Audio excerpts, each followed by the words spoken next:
forno, porque ele faz com que a temperatura de derretimento do forno vá para tipo 8.000 graus, ou seja, ele não vai ser derretido. Porque o que o pessoal não costuma, não entende assim, não, mas o que eu faço o que com a terra rara? A terra rara ela entra para fazer ligas. Então, por que o F-35 usa tanto? Porque ele precisa de ligas que resistam à pressão, tem que ser aerodinâmica, resista à temperatura, entendeu? Muito à temperatura. A turbina usa pra caramba também, né? Oi? A turbina dele é um turbina motor, usa. Então, tudo que depende disso, você coloca ali um pouquinho de terra, um pouquinho de terra rara ali, um pouquinho ali, assim vai. Posso dar um exemplo que eu vi, que é brilhante pra explicar? A terra rara é a nova especiaria. Lembra que os portugueses pegavam o barco pra buscar? Uhum. E o que é o lance da especiaria que eles iam buscar nas Índias? É um temperinho que você botava na comida. É isso mesmo. Aí explicando de maneira didática. É um temperinho que você botar numa liga com cobre pra fazer não sei o quê, pra colocar num ímã. É isso. E, pô, a gente tá muito bem posicionado nisso. Então, pra gente falar num projeto de 40 anos, a gente tá fazendo componentes do próximo F-35 aqui no Brasil. Mas a minha questão ainda é a seguinte, cara. Tudo bem, você criou lá, então vamos lá, criou uma startup. Como que você vai impedir que uma Camargo Correia, por exemplo, entendeu? Chegue e fala assim, quer saber? Tá aqui, ó, ô Júnior, você tem uma startup? Acabei de parar aqui, meu amigo, uma carreta de dinheiro pra você. Entendeu? Que é o que os caras fazem. Os caras fazem isso, entendeu? Tem dinheiro dos caras nos negócios, cara, que é porque, eles sabem que cara, vão vingar. É lógico, cara. E por quê? Porque eles veem, cara, uma oportunidade muito grande de roubar nesse lugar, nisso aí. É muito grande a oportunidade de roubar, cara. Assim, eu acho que se a gente continuar trabalhando Como que protege? Se a gente continuar operando apenas na lógica atual de Brasil, em que você não tem marco regulatório que impeça, por exemplo, corrupção pura e simples nesses contratos que envolvem recursos naturais, realmente nem vai ter a cadeia aqui. A real que vai acontecer, a gente volta pro passo inicial. Se brincar, até tem a cadeia, porque os caras vão ver. Sabe o que vai acontecer? Mas qual? Você acha que a Câmara de Comércio não vai fazer ímãs? Hã? A Câmara de Comércio não vai fazer ímãs. ímãs. Ela não vai fazer imã, cara, mas ela vai comprar uma empresa. Uma empresa. Ela vai chegar pro Júnior e falar, Júnior, tá aqui, ó, cara, um caminhão de dinheiro aqui pra você, cara, você agora é meu. E ela engloba aquilo lá pra dentro dela, cara. Entendeu? Assim, porque essas tese... empresas. O que a Camargo Correia entende de furar posto de petróleo? Não, cara. Mas ela fazia broca, ela fazia coisa. Não é que ela fazia. Ela foi lá e comprou as empresas que faziam broca e se instaurou dentro da Petrobras pra roubar pra caramba. O problema é o roubar pra caramba. Assim, esse mercado no mundo todo não tem tantas empresas. Na China são empresas que têm o governo chinês como sócio. Sim, mas aí é porque isso. E o governo chinês está como sócio.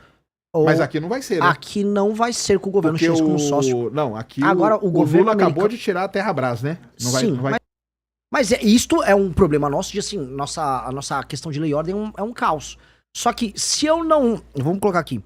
Se eu imaginar que nada poderá ser feito porque tudo vai terminar em corrupção, claro. Então nada poderia... Vou tirar a candidatura. Eu sei. Então eu tenho que ter, vamos dizer, leis muito claras no enfrentamento a crime de colarinho branco, corrupção de agentes públicos, e paralelamente eu tenho que aplicar, vamos dizer, investimentos bilionários numa área que pode fazer o Brasil se tornar um país sério. Senão, não existe mais Brasil. Se eu falar que isso está impossível, está inviabilizado, não existe nenhuma discussão. Posso começar, Sacani? Fazer... Pode? Pode fazer? Pode ser. Caso você seja eleito, seja o próximo presidente do Brasil, o próximo presidente ele terá talvez entre 3 até mesmo 4 indicações ao STF. Vai ser um presidente com grande capacidade aí de mobilização aí na Suprema Corte. Você já sabe o perfil de quem você pretende indicar? Tem a possibilidade de você falar assim, o porquê você pretende indicar, por exemplo, a partir desse perfil, já que a gente está falando de indicações que são já para a Suprema Corte, ou seja, não vai ficar só para o seu governo, né? Não é indiferente de uma indicação de ministério, por exemplo. Pode comer, faz parte. Pede o like aí, galera. Ó, deixa o like aí na nossa transmissão, tá bom? Manda seu superchat. São 30 mil pessoas, 31 mil pessoas aqui com a gente, só tem 21 mil likes. Só lá. Baita pizza. E manda aí o Live Pix pra gente também. E vamos dar um tempinho pra ele comer o resto da pizza aí. Eu vou responder, porque não parece que eu tô enrolando, não é? Não. O critério é bem simples. Não pode ser um neoconstitucionalista.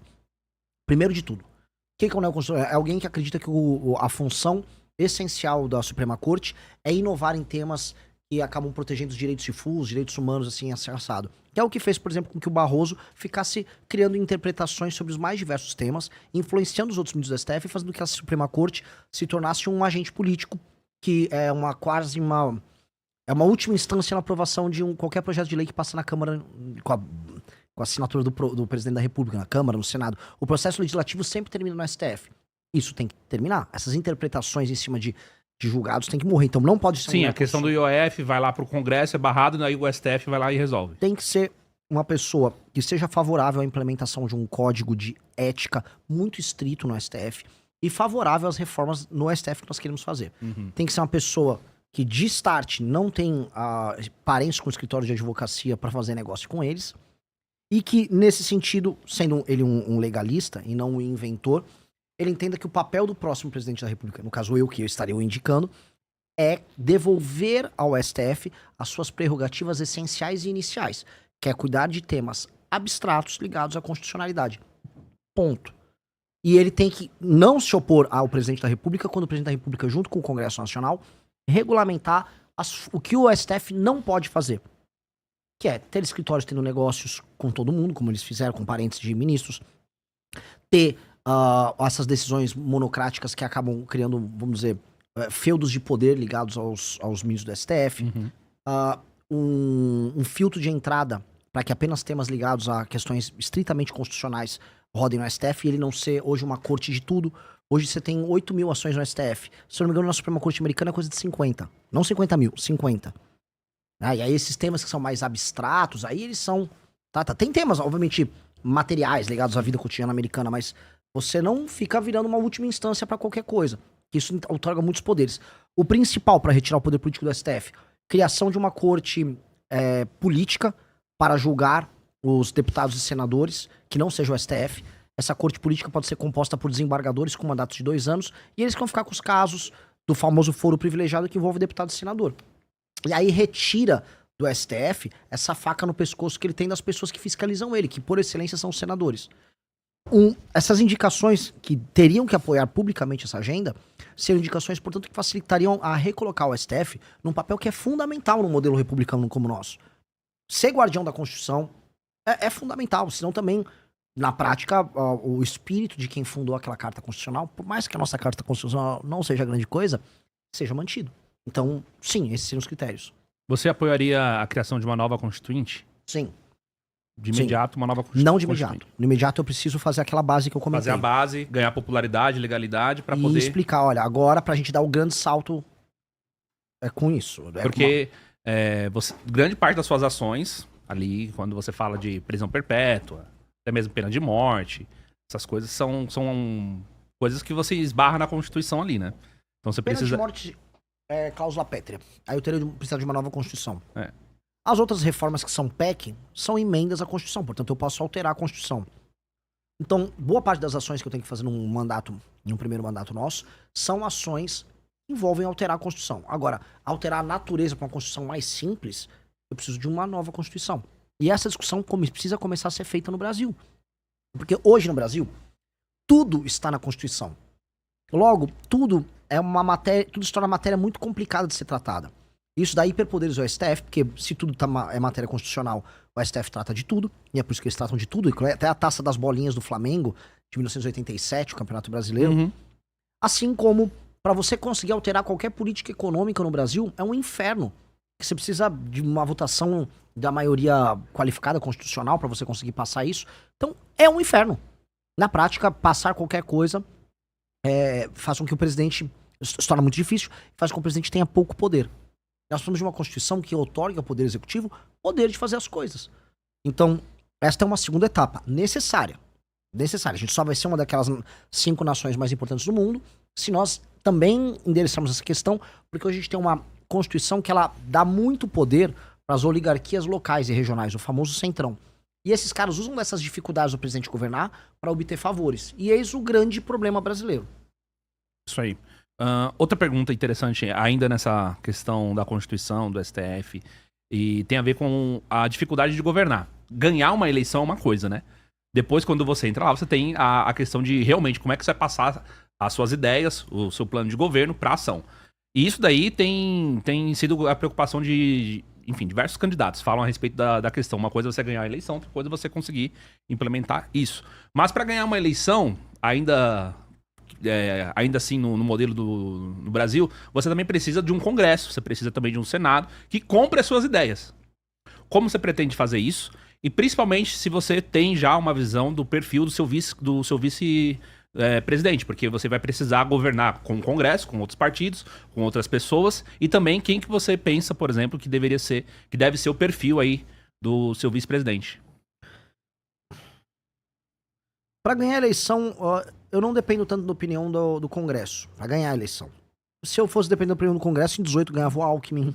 O Congresso tem seus caras do Centrão que ele bota pra andar. O Congresso queria que fosse o Tarcísio agora, né? E nem candidato ele foi. Então, eles não têm esse poder todo pra definir o vencedor das eleições.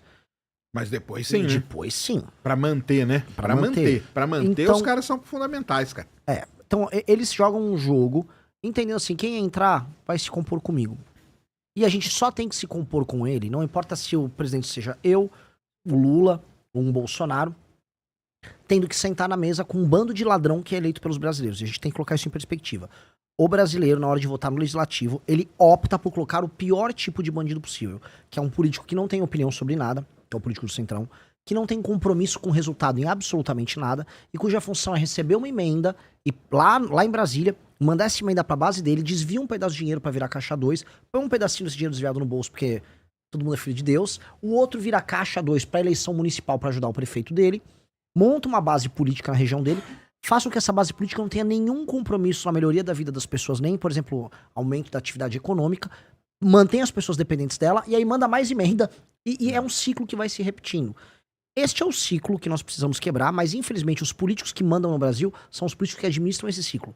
E é por isso que quem manda no Brasil tá no Amapá, quem manda no Brasil tá em Roraima, quem manda no Brasil tá no Maranhão. E esta é a grande guerra. A gente fica aqui na internet discutindo questões ideológicas de direita e esquerda, quem manda no Brasil não liga pra esse assunto. Liga. Não, Porque esses assuntos... o que eles mais querem é que fiquem discutindo Exato. isso. Assim, a gente pra pega... eles é excelente, A cara. gente pega o Brasil, que poderia estar debatendo assuntos que importam, e tá discutindo, não, mas o banheiro trans... Dane-se o banheiro trans. A real é o seguinte, quem manda em você que está nos assistindo é um cara do Amapá. É o Alcolumbre, o homem mais poderoso na política brasileira é um cara do Amapá. E o antigo homem mais poderoso é um cara do Piauí, o Ciro Nogueira.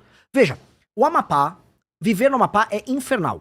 Eu estive no Maranhão. Viver no Maranhão é infernal. Viver no Piauí é infernal. São os estados mais mal administrados do Brasil. Não obstante, são os que proporcionalmente recebem mais recursos. E politicamente, por conta do Pacto Federativo, são os que mais mandam na gente. Além de tudo, eles mandam os políticos mais malandros que não tem nenhum compromisso com o eleitor, porque o eleitor não cobra nada. Nenhum eleitor do Maranhão tá cobrando o melhor desempenho num deputado federal do Maranhão. Eles não é reeleger ele, não importa o que ele faça. Porque ele compra o apoio dele. E esses caras mandam em você. Aí você tinha me perguntado da Faria Lima, certo? Faria Lima manda muito menos do que um deputado do Maranhão. É mais fácil acenar pra um deputado do Maranhão. Quem manda é o Brasil que não produz. Esses caras mandam. Esses caras geram as dificuldades pra vender a facilidade. Qual é a facilidade que ele quer? Um contrato com o governo, um cargo, emenda, roubar dentro da estrutura política do governo. Enquanto a gente fica com essas discussões desculpa o termo, de retardado sobre direita e esquerda. Não, o Flávio, acho que ele não é comunista, e não o Lula. A verdadeira discussão mesmo é como o Centrão, que na prática é 70% da força política do Brasil, como o Centrão rouba a gente, rouba mais ou menos. Uma hora ele rouba de vermelho, outra hora ele rouba de verde e amarelo. Este é o inimigo. Este é o inimigo. E se você olhar direitinho, o Bolsonaro já tinha falado, o Olavo de Carvalho já tinha falado pra eles, esses caras são inimigos. O PT tem literatura a respeito disso. O Zé Dirceu trata hoje o Centrão como grande problema a ser resolvido. Todo mundo, é óbvio. Todo mundo, mas como que você senta com os caras? Como que você convence eles, né? Você não vai convencer eles. Não, você convence liberando cargo, liberando coisa. É assim que você convence. Não há uma cognição, né? Não há um convencimento cognitivo. Sim, não tem. Nós temos que alterar o sistema de incentivos e recompensas da política brasileira para fazer esses caras perderem poder relativo. É este o trabalho que o presidente da República tem que ter. Diminuir o poder relativo do Centrão. Com base nisso, você governa. E aí, podendo governar, você executa coisas e você tira do Serjão o sentimento de que nada acontece feijoada. O sentimento do Serjão é nada vai acontecer. E nada acontece no Brasil porque... Eu não quero falar em abstração para o público que tá assistindo, tem acho que umas 30 mil pessoas aí, sei lá. Mais. Eu não quero ficar com abstrações, Sim. mas entenda assim, o Centrão, a força dele, não é em ter uma posição sobre nada. A força do Centrão é não ter uma posição. Exatamente. Ficar no bastidor ali só manipulando. Exato. É isso. E o que é o papel que ele tem? Ele, ao gerar dificuldade para vender a facilidade, ele sempre mitiga. Então, se eu preciso fazer uma reforma, sei lá, furou esse copo de Coca-Cola, eu preciso tapar o furo e parar de cair a Coca-Cola que tá aqui. O Centrão vai falar, ele tá furado, hein? Ele tá com o copo. Vamos ferrar ele, vamos arrombar um pouco mais pra sair mais e vamos dificultar pra ele arrumar aqui. E ainda na hora de arrumar, ele vai fazer custar o dobro e ainda vai fazer ficar um pequeno furinho que vai ficar pingando um pouco menos, não vai me deixar morrer, mas ele resolve mitigar. Então, a lógica do Centrão no Brasil é mitigar qualquer coisa. Por isso que a gente nunca faz uma coisa bem feita no Brasil. É sempre meio feita. Nada no Brasil é bem feito. Então, isto precisa morrer. E acho que o projeto político do partido que eu montei, que é a missão, é resolver esse problema. Direita e esquerda, existem as democracias saudáveis no mundo. No Japão tem direita e esquerda. Na Coreia tem direita e esquerda. A esquerda é o meu inimigo ideológico, natural, mas, dito isso, países funcionais têm essa discussão. Eles não têm o Ciro Nogueira. O Centrão é uma coisa muito brasileira. E esse é o maior inimigo nosso. Você não consegue... Você enraizou, né, cara? Isso aí são quantos? São mais de 20 anos que esses caras se enraizaram ali. É. Entendeu? É desde o início, desde o dia que voltou a democracia e tal, esses caras viram, cara, nós não queremos ficar ali. E eu falo ainda, cara, a pior coisa que aconteceu pra eles foi o Temer ter virado presidente, que eu acho que eles não queriam de jeito nenhum. o presidente deles, né? Porque eles não querem estar no... Cara, eles querem ficar ali atrás. Eles ficam manipulando e tomam conta de tudo, cara. As empresas lá que eu falei, elas são dominadas por esses caras, velho. É óbvio, os lobistas deles são dessas empresas. Agora, pra entender, não são 20 anos, Sérgio. Esses caras são a política brasileira desde o Brasil colônia. Sim, é verdade. É verdade. A lógica de você comprar voto da população Entendi. já existe há muito tempo. Isso é do Império. A lógica de ou comprar o voto, ou você ir com os seus cangaceiros e falar, se você não votar, eu te mato, é dessa época. E as pessoas continuam muito pobres vivendo sob o jugo desses caras. Então quando eu falo assim, como eu vou compor com o Centrão? Primeiro tem que saber o que o Centrão é. O Centrão é isso. Segundo, eu vou precisar compor. Olha só, eu vou perder voto que eu tô falando aqui. Todo mundo quer parecer o cara, o purão, que vai chegar lá e eu vou prender todo mundo. Que é o que o Bolsonaro falou quando ele foi. O e Bolsonaro ele mentiu. falou que ele não ia. Ele mentiu. O Lula mentiu. Isso é mentira. Porque a droga de boa parte do eleitor brasileiro vai votar num vagabundo do Centrão e vai colocar ele muito bem votado e nem cobra depois. Esse cara tem uma licença de 4 anos pra cometer todos os crimes, participar do escândalo do INSS, pra desviar a emenda e imaginar que nada acontece e vai ser reeleito. Esse é o cara que eu tô indo lidar. Ele não tem nenhum risco. A posição dele é antifrágil. Ele tem tudo a ganhar e nada a perder. Eu vou ter que compor com o partido deles, sem colocar os ladrões no governo. Então eu vou ter que olhar assim, a Tereza Cristina no Partido Centrão. Tá, me traz a Tereza Cristina e eu vou fazer uma maioria simples, precária, mais simples e trabalhar pauta a pauta. Pretende trabalhar com os melhores dos partidos que, com os melhores do você partido negociar. E trabalhar pauta a pauta, fazer uma coalizão e aí trabalhar pauta a pauta. A parte de segurança pública, se eu ganhar a eleição, significa assim, que a galera quer destruir o crime organizado. O seu vice seria da área de segurança pública? Muito possivelmente. Eu tô com algumas ideias bem legais. Bem legais. E seria, hoje, eu quero alguém que seja entendido pela população como alguém capaz, tecnicamente, de destruir, de eliminar o crime organizado. E com experiência de campo nisso. Alguém conhecido na mídia? Manter-me aí calado.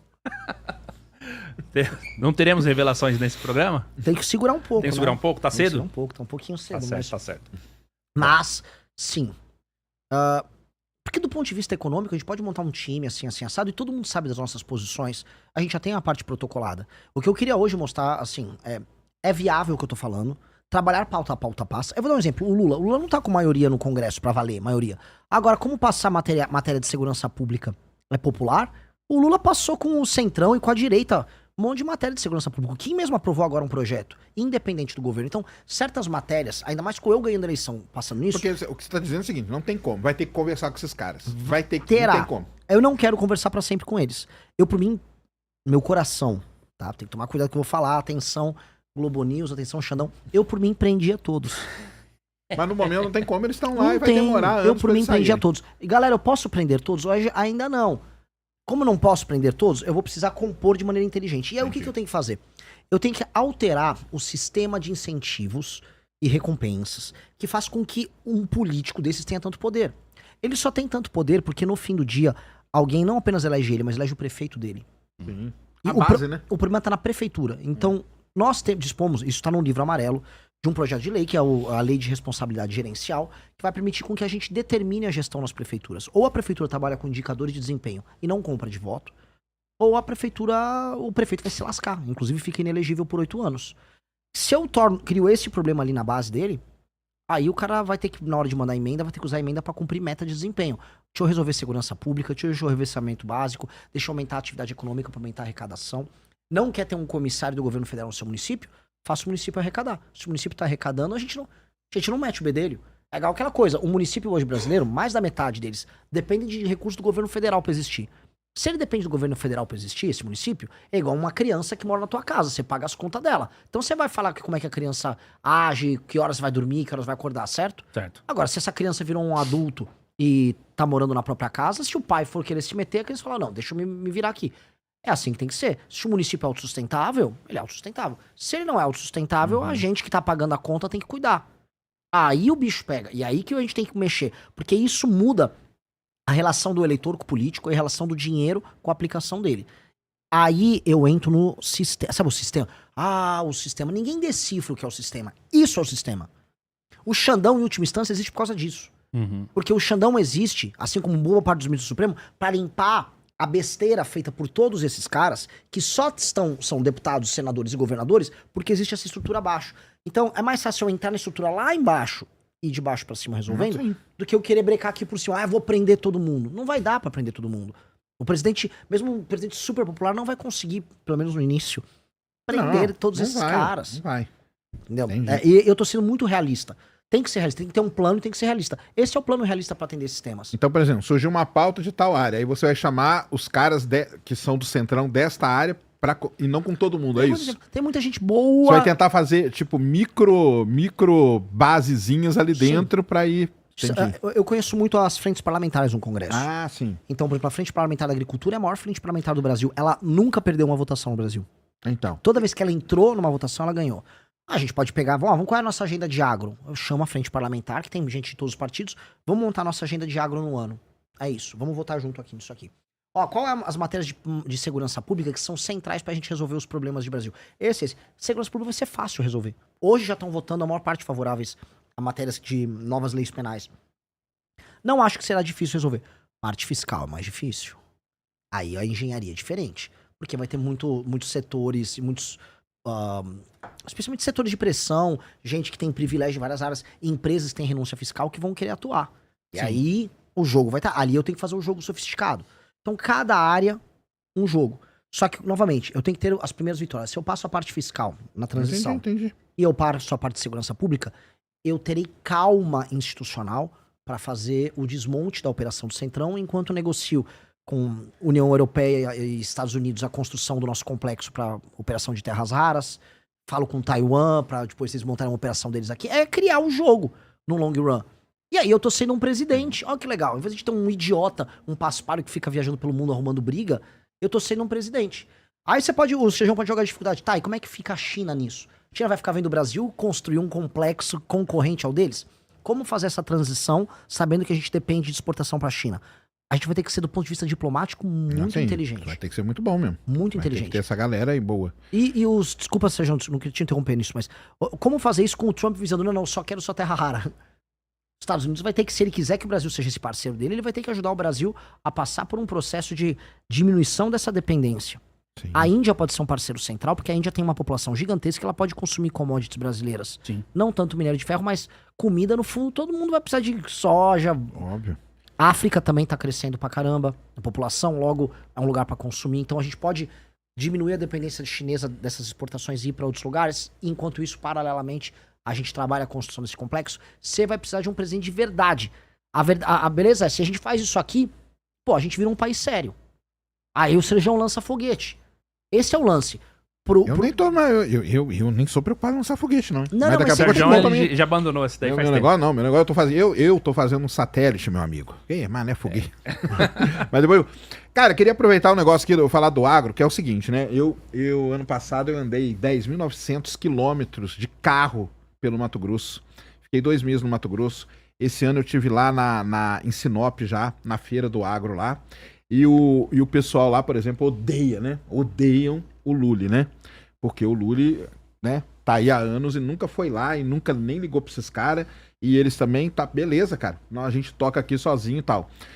assim, não tem como falar, né? O agro, ele é meio que uma base aí da economia brasileira, né? Ele é a base da economia brasileira em várias coisas.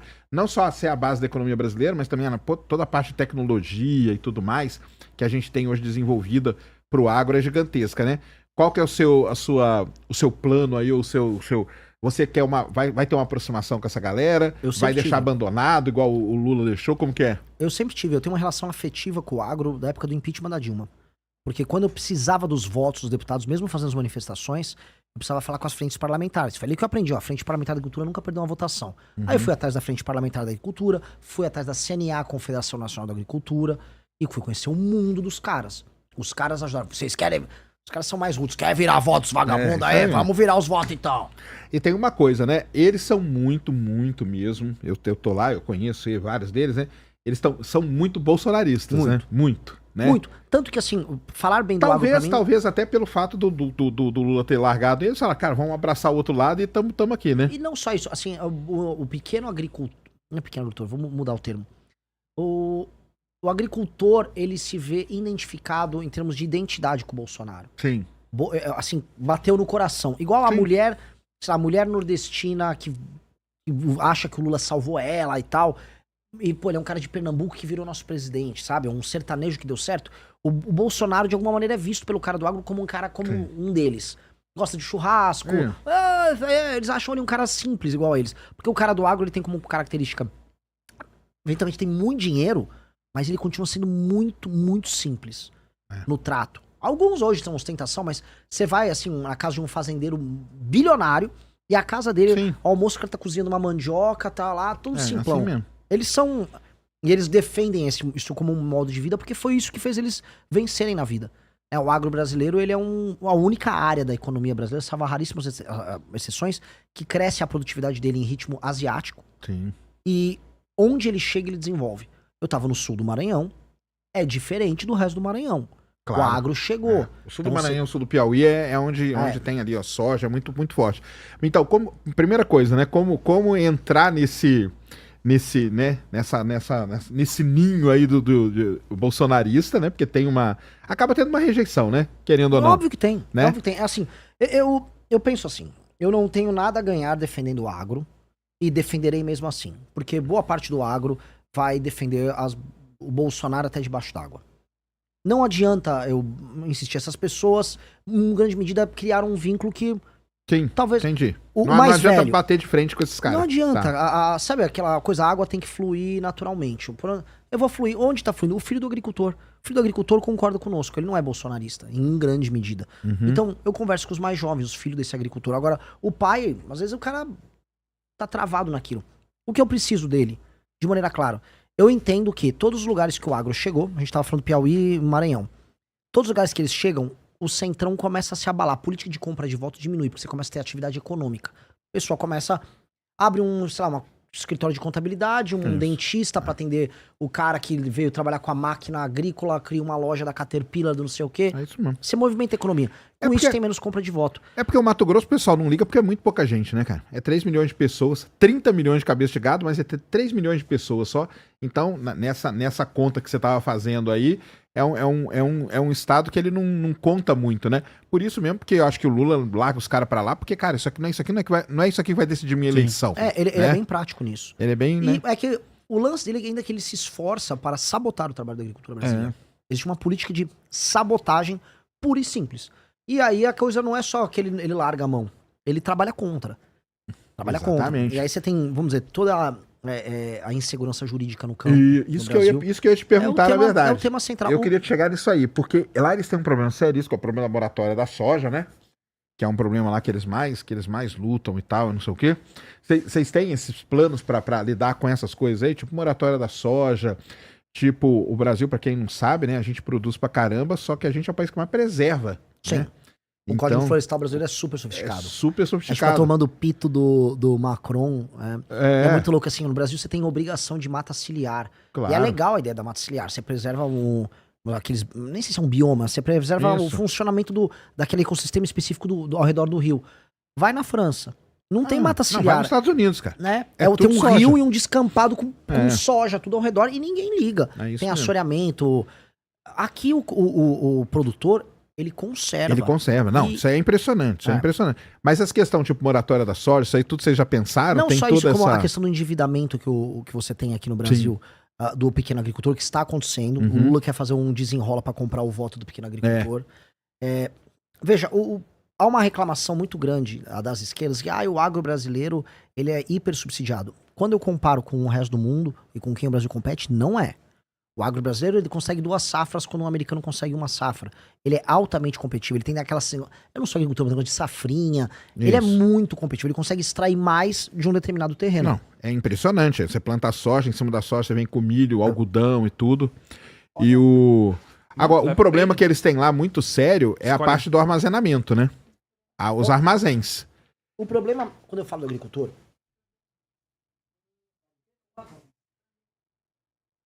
Eu vou parar só, eu tô comendo muito. Tá bom. Come mais franguinho, tá bom, não, cara. Tá estragando a entrevista, o Renato me virou bravo dali. Não posso ficar comendo tanto. Desculpa aí os espectadores. Eu tô aqui em um lugar relaxado. Não, tem que lógico, Eu realmente comi pouco hoje. O grande problema, se você perguntar para um agricultor, problema é insegurança jurídica e infraestrutura. Isso. No fundo, ele não terá problemas de crédito se, no fim do dia, ele se sentir seguro do ponto de vista jurídico fazer os investimentos dele, se ele tiver toda uma estrutura de silo para armazenamento, que é o grande problema. Rodovia e escoar a produção dele. E é isso. Eu tava no oeste de Santa Catarina. Tem uma produção ferrada. Para eles tirarem aquela produção do oeste de Santa Catarina e levarem lá para Itajaí, é um inferno. É uma estradinha. Eu tava com os produtores do sul do Maranhão. Não existe estrada. Você consegue entrar dentro do buraco, você dorme dentro do buraco. Não, tranquilo. Não existe. Não. Então, o que eles pedem? Cara, só me dá a infraestrutura. Me dá a segurança jurídica.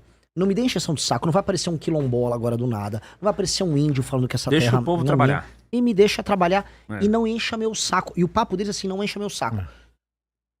Há uma dimensão de ações que o governo tem que tomar que impactam eles de maneira positiva. Por exemplo, se eu faço uma reforma fiscal e abaixo juros, o investimento em infra vai bombar.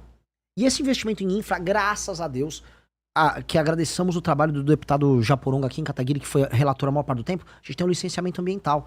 Com o licenciamento ambiental somado, vamos dizer, a um governo fiscalista que os juros cai, fazer silo vai ser obrigatório. Vai pintar silo, entroncamento, para você fazer áreas de armazenamento em lugares onde a gente passa rodovia e ferrovia, para você juntar as produções. Otimizar, né? Otimizar a logística. É isso que eles querem. E aí eu vou falar o que eu quero do agricultor. O que eu quero do agricultor a gente precisa escalar a cadeia. Não adianta eu só mandar soja bruta. Sim, aí tem que fazer o desenvolvimento todo da... Um exemplo que é sensacional. Eu gravei vídeo lá, porque isso pra mim é uma tese sobre Maranhão. Matopiba, ali tem milho e tem soja. Com o milho, com o farelo do milho, lá do Matopiba, fizeram em Balsas uma refinaria para você produzir biocombustível de milho. Pô, já escalou a cadeia, mas não foi porque escalou muito a cadeia. O etanol do milho. Isso, e você pode mandar para os Estados Unidos o etanol do milho. E tem uma outra coisa que do milho faz, hein? O milho, uma parte dele você faz o etanol, o milho é uma das principais coisas. E dele você produz o pessoal chama de whey protein do boi. Porque você consegue produzir uma ração pro boi que deixa o boi muito mais parrudo em muito menos tempo. Entendeu? E aumenta a produtividade da pecuária. A Impasa, que é uma grande refinaria a Impasa fica lá em Sinop, no Mato Grosso. Impasa, o nome não é estranho. Impasa, que ela é Paraguai. Vale a pena você visitar, viu?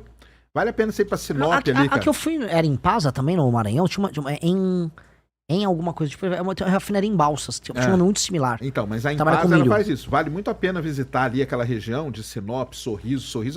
Sorriso é a cidade, a maior produtora de soja do planeta Terra, cara. É a cidadezinha de Sorriso. Tem que checar. É Impasa também? A do Maranhão é Impasa. Impasa. Acho que é a mesma empresa. Impasa. Porque a refinaria que eu visitei é da Impasa. Então, a Impasa é sensacional. Eu tive lá na refinaria, eu visitei a planta dela inteira, toda. E eles, além de fazer o etanol do milho, que é muito legal, eles conseguem aproveitar o milho ao máximo, entendeu? Sim. Então, gera-se muito pouco resíduo. Exato. O que é muito legal. Isso aí vale a pena. Aí, pra entender, eu gosto de ver a sociologia da coisa. Pra você ter uma refinaria dessas numa cidade que tava perdida no meio do nada no Maranhão, você precisa ter engenheiro químico, sim, você precisa ter administradores. Aí você forma uma classe média numa cidade que era um vazio total. Pra isso você precisa de um restaurantezinho bom, né? Não, a economia mexe, Você né, cara? vê mexendo na economia, de isso aí. verdade. Então o agro, como ele gera uma base econômica, o que a gente precisa fazer é as reformas de competitividade para que essa base ela vai se multiplicando. Que vamos dizer, o excedente de capital que aquele agricultor começa a ter, ele começa a subir ele mesmo junto à escala. E você começa a ter investimento em várias áreas correlatas, e aí isso viram as vantagens comparativas para que você possa ter produtos e exportar. E aí eu olhar qual a função do Brasil, voltamos para a questão da terra rara, envolvendo o agro. Qual a função do Brasil num mundo em que ele seria uma espécie de, e era o nosso projeto, uma espécie de herói do sul global? O Brasil é o herói do sul global. O Brasil é o sul global possível. O Brasil é o sul global cool. O Brasil é o sul global que as pessoas querem vir aqui, quer ver jogar futebol, quer ir na praia. Ele é o lugar que une o Ocidente e esse tal do sul global de uma maneira leve. Só que como a gente faz isso sem ter uma marca global? Não tem marca global. Nem de comida, nem de roupa, nem de coisas mais simples. O Brasil tem que exportar. Vamos lá, a gente produz fruta. Vamos lá pro Nordeste no agro. Lá na região de Petrolina. Produz muita fruta, produz melão, etc. Tá. Cadê os produtos, os subprodutos subindo a cadeia disso? Por que, que eu vou vender um melão e não vendo uma versão nossa do melon naquele sorvete? Acho que é coreano, japonês. Sucos. Por que a gente não sobe a cadeia? O governo brasileiro tem que entender o papel geopolítico que ele tem que ter de ter marcas globais e não através do financiamento simples, do subsídio, mas de uma agenda de competitividade, juntando, vamos dizer, as forças produtivas, criar isso. Tem que ter marca. Assim, como é que as pessoas não tomam fora do Brasil a cajuína São Geraldo? É o melhor refrigerante do mundo. Tem que tomar, tem que saber vender internacionalmente isso. Essa lógica é fornecer os meios para a iniciativa privada, não atrapalhar, mas entender que o governo tem um papel de ajudar a acelerar esse processo. O agro é isso. E o governo já fez isso antes. O que é o agro, se não uma iniciativa que envolveu Embrapa, pesquisadores. Não teve um período, acho que nos anos 60, 70, que o Brasil mandava milhares de jovens estudar agronomia lá fora. Isso que é o negócio, né? Tem que ter essa parceria com... Isso aí tem tudo. O negócio de terras raras, pra mim, a solução é mandar a galera pra... Aliás, o governo já tinha que ter mandado isso há muito tempo, né? Não mandar é? Pra China. Mas e os programas que o governo tem de botar pra galera estudar lá fora? Eu fui estudar sociologia na Espanha. Nossa, qual a utilidade disso? Nenhuma. O Brasil, assim... O Brasil precisa mexer com energia e o Brasil precisa mexer com terra rara. A gente precisa formar gente aos montes pra gente poder atuar nessas áreas. Aos montes. Talvez biotecnologia, dado que a gente tem o agro e tem os biomas brasileiros que são super ricos. Mas, assim, o investimento nosso em pesquisa tem que ser pra isso. A gente fica formando um monte de gente de faculdade de direito. Qual a utilidade de eu formar um monte de advogado? Um monte de faculdade, um monte de ProUni pra faculdade de direito. Vamos parar com essa... É porque a demanda é garantida, né? Justiça do trabalho de um lado... E o assistencialismo do outro, os benefícios, a aposentadoria. E são máquinas diminuidoras de produtividade, não geradoras de produtividade. A gente cria a própria mão que apunhala a gente. Então, isso tudo tem que ser... Mas isso é um realinhamento. E isso é, talvez aqui respondendo de uma maneira muito clara, uma coisa que o Sérgio falou nisso, isso é planejamento estratégico. Não, isso é. O livro amarelo que a gente está falando é sobre isso. Tudo é uma coisa ligada à outra. Então, o projeto geopolítico nosso tem que atender uma demanda nossa de escalar, né, vamos dizer, essa hierarquia global aí. E eu acho que o Brasil tem todos os meios potenciais para isso. O Brasil só não faz porque o Brasil tem hoje a pior classe, não pior só classe política, ele tem a pior elite do mundo. Eu acho que nada é pior do que a elite brasileira. A elite brasileira é a coisa mais escrota que possa existir. Nós temos que combater a elite brasileira e nós temos que substituir a elite brasileira. Criar uma nova, né? É óbvio. Nós temos que formar pessoas que vão ocupar posições de elite. E hoje, isto meio que não existe. Não existem pessoas valorosas com pensamento de longo prazo e com pensamento estratégico, entendendo que a função dela como um líder num país como o Brasil é fazer com que o Brasil seja um grande país. Uma pessoa de elite no Brasil quer saber como o Brasil serve ela. Como ela fica rica aqui, e aí fica ostentando aqui. Essa é a função de uma pessoa de elite aqui.